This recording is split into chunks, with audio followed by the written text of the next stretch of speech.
রাস্তা দখল করে রাখার ফলে দুর্ঘটনার আশঙ্কা বাড়ছে। বারবার বিষয়টি আধিকারিকদের নজরে আনা হলেও কোনো সুরাহা হয়নি।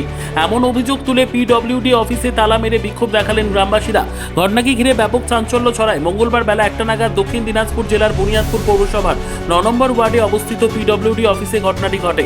স্থানীয় সূত্রে জানা গিয়েছে, কিছুদিন আগে উত্তরবঙ্গ উন্নয়ন দপ্তরের উদ্যোগে গঙ্গারামপুর ব্লকের নন্দনপুর গ্রাম পঞ্চায়েতের রাধানগর থেকে সহনালী পর্যন্ত রাস্তা নির্মাণ করা হয়। অভিযোগ, ডিটোলহাট নালাগোলা সড়কের সঙ্গে সংযোগকারী ওই রাস্তার বেশ কিছুটা অংশ দীর্ঘদিন থেকে জোরপূর্বক দখল করে রেখেছেন এলাকার তৃণমূল কর্মী সঞ্জয় তরফদার ও তার ভাই নিরঞ্জন তরফদার। এর ফলে ওই এলাকার দুর্ঘটনার আশঙ্কা তৈরি হচ্ছে বলে দাবি বাসিন্দাদের।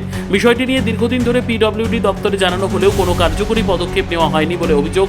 সহকারী ইঞ্জিনিয়ার সন্দীপ মোদককেও বারবার জানানো হলেও তিনি বিষয়টি নিয়ে তালবাহানা করছে বলে অভিযোগ বিক্ষোভকারীদের। এরপর মঙ্গলবার দুপুর 1টা নাগাদ রাধানগর ও সহনালী এলাকার বাসিন্দারা একত্রিত হয়ে বুনিয়াদপুর পিডব্লিউডি অফিসে তালা মেরে বিক্ষোভে ফেটে পড়েন। খবর পেয়ে বংশিয়ারি থানার আইসি স্বপন বিশ্বাসের নেতৃত্বে বিশাল পুলিশ বাহিনী ঘটনাস্থলে পৌঁছয়। পরে পুলিশের তৎপরতা এবং পিডব্লিউডি আধিকারিকদের আশ্বাসে পরিস্থিতি স্বাভাবিক হয়।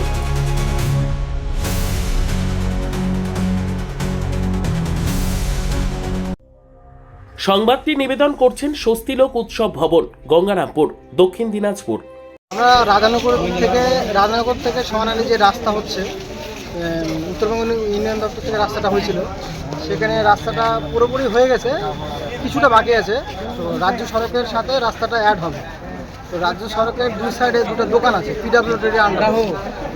দীর্ঘ এই 18/3/2026 থেকে অ্যাপ্লিকেশন করা হয়েছে পিডব্লিউডি যে দুটো দোকান আছে ওটা ভাঙার জন্য। তো তারপরও 4-5 বার আসা হয়েছে এই অফিসে, আশ্বাস দিয়ে গেছে যে ভাঙা হবে, কিন্তু কোনো রকম ভাঙা হয়নি। এই নিয়ে ওই রাস্তাতে অটোমেটিক 3-4টা অ্যাক্সিডেন্ট হয়ে গেছে অলরেডি, মুক্ত অসার না হওয়ার জন্য। তো এখন 4 মাস, কিছুদিন সপ্তাহ 2 আগে আবার আসা হয়েছিল, এনে বলেছিল যে ভাঙা হবে। তারপর একটা পিডব্লিউডি অফিসারও গেছিল, যার পর 1 সপ্তাহ ওদেরকে টাইম দিয়েছিল, নোটিশ ধরেছিল যে 1 সপ্তাহের মধ্যে দোকান ক্লিয়ার করতে হবে।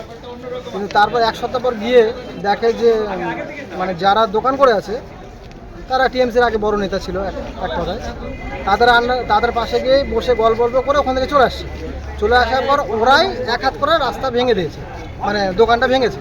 কিসের দোকান? একটা হচ্ছে ওষুধের দোকান আর একটা ফাস্টফুডের দোকান। কি নাম তাদের? যেটা ওষুধের দোকান সেটার নাম হচ্ছে নিরঞ্জন তরফদার, আর একটা মনে হয় আদ্য তরফদার সম্ভবত। যাই হোক, ওখান থেকে অফিসার ঢুকে আবার চলে আসছে। তো আজকে এখানে আসার পর, আজকে গ্রামবাসী সবাই মিলে আসার পর এখান থেকে বলছে যে আমাদের বিভিন্ন রকম প্রসেসিং আছে। আমাদের কথা, প্রসেসিং যদি থাকে তাহলে অফিসার গেল কেন, 1 সপ্তাহ নোটিশ ধরালো কেন? 200 জন এসে কি করলেন? এসে আমরা প্রথমে তালা মেরেছি, অফিসারদেরকে বক্তব্য দিয়েছি, যাদের বললাম 3-4 বার করে তো আসা হয়েছে এখানে। তো সবাই কিছু নিল, সবাই তো কাজ ফাঁকে দিয়ে আসি। একজনের কাজ না করলে কিন্তু সংসার চলবে না। কি চাইছেন এখন আপনি? আমরা চাইছি দুই দিকে দুটো দোকান ভাঙতে হবে, রাস্তা চওড়া করতে হবে। ব্যুরো রিপোর্ট, উত্তর বাংলা সংবাদ।